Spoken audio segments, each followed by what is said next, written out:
Good day, and welcome to this New York Foreign Press Center briefing. My name is Daphne Stavropoulos, and I'm today's moderator. This is the latest briefing in the ongoing Foreign Press Center's City Spotlight series, providing our members with access to state and local officials throughout the United States. Each briefing sheds a spotlight on a locality on the front lines of some of the biggest international challenges and opportunities. Today, it's a pleasure to introduce Michael Dugan, Mayor of the City of Detroit, who is briefing on Detroit's economic revitalization, transformation, and resilience. You'll hear why his city is a natural host for the Asia-Pacific Economic Cooperation, Transportation, and Trade Ministerial meetings this month. This briefing is on the record, and the views expressed by non-federal government guests are their own and do not necessarily reflect the views of the U.S. government. We ask that if you publish a story from this briefing, you'll share it with us. And following the mayor's remarks, I'll open the floor for questions. With that, it's a pleasure to introduce Mayor Dugan. Thank you for joining us. All right. Well, thank you very much for that introduction, Daphne. And we're looking forward next week to welcoming the 21 economies from the Asian Pacific region to the city of Detroit. And we're going to get a chance to, I believe, show off the city. So it was almost exactly 10 years ago that the city of Detroit filed for bankruptcy, and that got a lot of international attention, and the city was down then. We had an unemployment rate of 20%. There were 40,000 abandoned buildings in this city. Half the street lights were out, and investment had been leaving Detroit for a long time. 10 years later, you're going to get a chance to visit a very different city. Our unemployment rate is now down below 6% this month, the lowest it's been in almost 25 years. We've seen businesses come back in a big way. The new Jeep plant Stellantis built on the east side is employing 5,000 Detroiters, putting out the Jeep Grand Cherokees. General Motors built its first electric plant called Factory Zero here in Detroit. They retrofitted the old Poletown plant, and they're now building electric Hummers, electric pickups, and the electric self-driving cruises in Detroit. Ford Motor Company took the long-abandoned train station, and it now is the center of their research for the electric and automated vehicles of the future with 5,000 employees. We've got probably 3,000 hotel rooms and residences under construction. And we're really pleased about the fact that USA Today has named the Detroit Riverwalk for the third year in a row the finest riverwalk in America. The Detroit that I grew up in, and I've lived here my whole life, was an industrial riverfront. We didn't know when you lived in Detroit we had a riverfront. And now it's enjoyed by thousands of residents from Detroit and the surrounding communities every weekend. And so we're very much part of the global economy, and I am a strong supporter of trade as the mayor, and I'm just really pleased to being able to host the leaders of these economies in the next 2 weeks. Thank you for making those opening remarks, sir. We will open the floor for questions. If you have a question, please go ahead and raise your virtual hand, or you can type your question in the chat. When I call on you, if you can recognize, can you state your full name and your media outlet?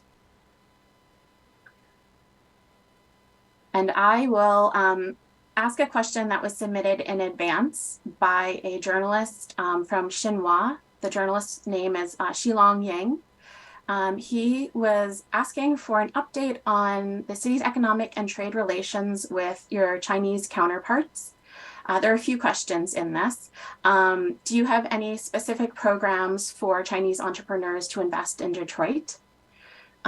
He'd also like to know how the city is celebrating AAPI month this month. And we'll go from there.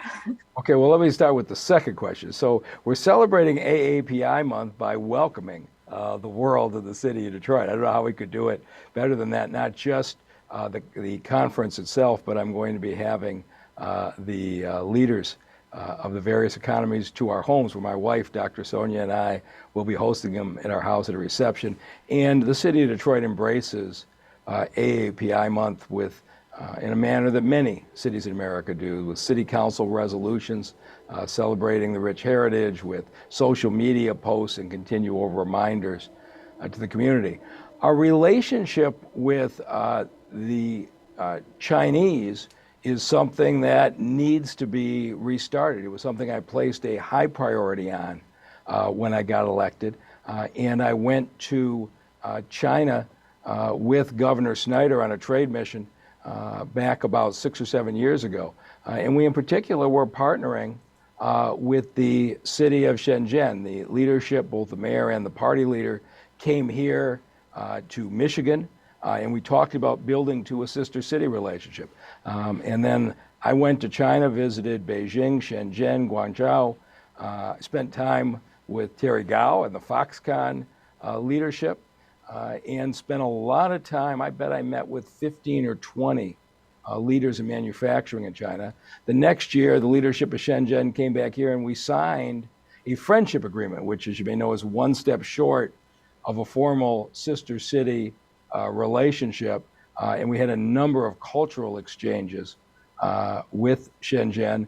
After the 2016 election, the relations between the two countries became a little bit more unpredictable, and then COVID happened.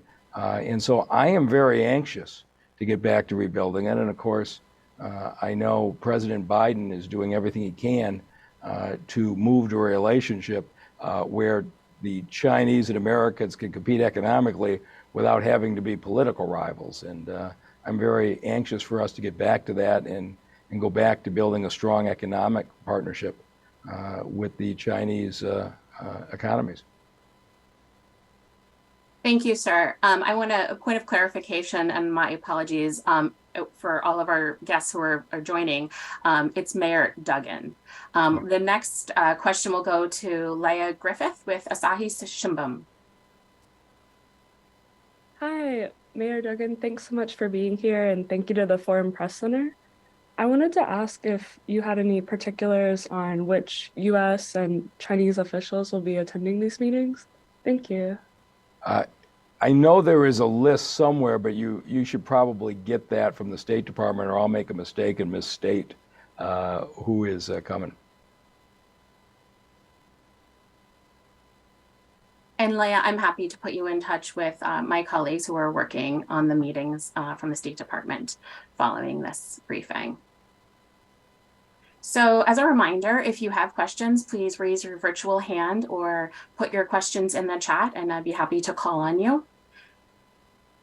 Sir, I'm going to take moderator's prerogative, and if you don't mind, I understand there's recent information and news about the Innovation Center, and I wonder if you could share some background about that and what it means for your city as well as the state.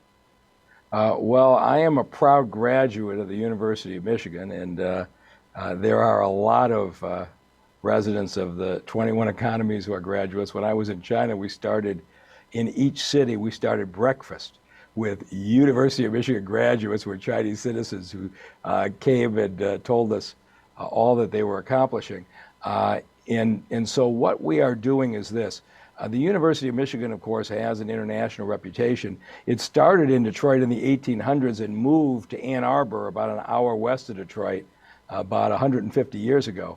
And the university has decided that they are going to build a high-end graduate school in the city of Detroit for engineering, mobility, climate change, finance, and the like, because Detroit has come back so fast on the tech side, on the mobility side, that the top students coming out of school want to come here, want to have internships here, want to have job opportunities here. And so before the end of the year, the University of Michigan is going to break ground on that graduate school. And we do expect to see the top undergrads from around the country and from around the world come to the University of Michigan in Detroit for graduate school in these programs. Thank you so much. I wonder if you could talk a little bit about your sister city relationship. Well, I got a sister city relationship with Toyota City, which is actually Detroit's oldest sister city relationship. And I was in Toyota Japan to celebrate that. It was a remarkable event. I've never seen such hospitality.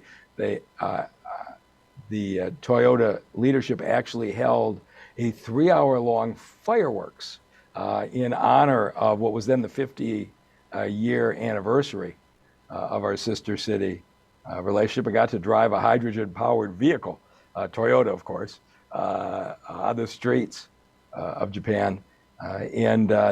So that has been the oldest one, and I am certainly hopeful that the next one, and as you know, the sister city, you start by developing relationships and cultural exchanges, you move to friendship city status, and then ultimately you make a commitment to sister city status. And I am hopeful Shenzhen will be the next city that actually elevates to the point of sister city status.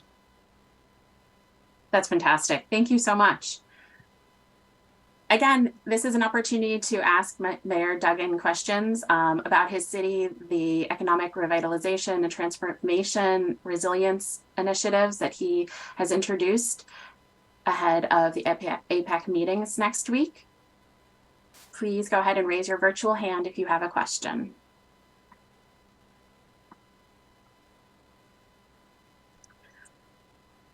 Well, seeing that we don't have any other questions, I turn it back over to you, sir, to make closing remarks. Well, just that we are very excited. The city of Detroit has hosted the biggest national events, from Super Bowls for football to the Final Fours for college basketball. But this is as large an international event as Detroit has hosted in quite some time. We're very excited about it, and I hope the journalists on this call, that many of you get a chance to come visit our city. Thank you, sir, so much for their time today. Good luck next week, starting to host. We appreciate it. And we do have one more question if you have time. The question, unfortunately, it's coming from Sandra Muller, who is a French journalist. And she is asking, how do you see the real estate market? How much has progressed in 5 years? So the property values in Detroit have between doubled and tripled from neighborhoods from one end of the city to the other. And so it's very exciting. We've had 10,000 houses that were vacant 10 years ago that people have bought and renovated. And it is so exciting when you see a house that was empty, that's got a family move back in. These may not mean a lot to you, but in the city of Detroit, our largest department store, the Hudson's department store, was demolished 40 years ago. There is now the second tallest building in Michigan going up on that site that'll be office, apartment, and hotels. We are seeing the long abandoned AMC headquarters has been demolished for a new auto supplier part. The old Hudson's Motors building, been empty since the 1980s, was demolished, and the Lear Corporation has just built a new seating plant on it. And we're really glad to have a French company, Forcia, that has got a supplier part on the west side of Detroit. So it's very exciting. We are watching blighted properties being transformed into highly productive properties every single month. And I think if you get a chance to come, you'll be surprised at what you'll see in Detroit. Thank you, sir. There is an additional question. It's coming in from Olukore Yisa from the Nation. He is asking, are there Nigerians involved in your economic advancement? We have a number of African immigrants involved, and that isn't necessarily the focus of this conversation, but the answer is yes. A lot of small businesses have been started by immigrants from Nigeria and other African countries, and each year I actually enjoy the picnic from the African immigrants, in which they have a huge soccer tournament, probably most of you call it football, at a giant park in Detroit. And the colors, the excitement, the day together is one of my favorite days of the year. And we just had, they aren't from Nigeria. I shouldn't say this offhand, but we have a company, a new restaurant, Baobab Fare, that was just named by Forbes as one of the leading restaurants in America, that was started with the help of a local program we have here. And so we are a very welcoming city to immigrants from Nigeria and the other African countries. Thank you. We're going to go back, if we have time, sir, to a follow-up question. I believe Sandra Muller has. She has activated her audio. Sandra, please go ahead. Yeah, does it work? Hey, sorry for that. I have some technical issues. Sorry, I wasn't there in the beginning. I know somebody who is close from my family who bought a lot of house in Detroit when nobody wanted them, and is working every day to build it and to rent it and to buy it and to sell it. So I know Detroit because of that, and yeah, I have a special link with Detroit. And my question is how about the criminality in Detroit? I think it's better, but how can it better? And there is some company. I remember there is Method. You know, they make soap, and there is also a French restaurant with a chef. So Detroit started to grow like 4 years ago. Can you tell me the last company and what you are expected exactly, and how you can help the company? What is the tax help or something like this? Thank you. So the last company that came in of major scope from France was Forcia, which is making dashboards for the Ford trucks on the west side of Detroit. They've been a great partner, and we are supporting them and continuing to expand. So we love them. You're right. We are seeing investments in houses. We probably don't have as many French restaurants as some other cities, but we would love to see more of that. Is your friend happy with the investment that he made in the city?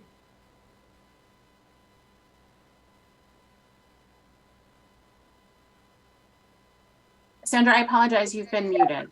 Yeah, he's really, really happy. The market is good, and just sometimes it's difficult because how can I explain? Because of the criminality, and sometimes it can be, but it's challenging. But I love to be there, and he's really happy about already 15 houses, and he renovated with his hand, and he sell it and he rent it. So he's a French guy in Detroit, and he's rebuilding Detroit, which is really funny, right?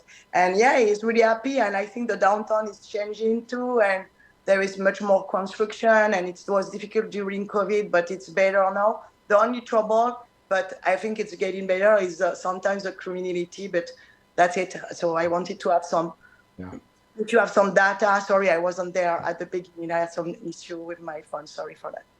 Yeah. So the answer is, you're absolutely right. We are dealing with a crime issue as every other major city in America. It got worse during COVID for a lot of reasons. But we are down from the peak we had 7 or 8 years ago, but we're putting a lot more effort into it. And people like your friend, the problem tends to be that they'll be in the middle of a renovation and somebody will steal a furnace. And that has been an issue, but we've gotten it, I think, a long way under control. And right now, I think people are doing very well. So I'm glad to hear your friend is doing well. And I should just let you answer the questions here for me. Okay, we can settle an interview if you want. There you go. Thank you so much.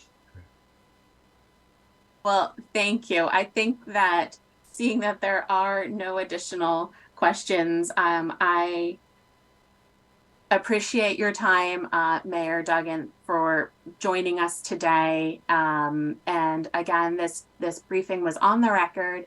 We'll share the transcript with everyone who's participated later today, and we'll post it on our website at fpc.state.gov. Thank you, Mayor Duggan. Thank you very much.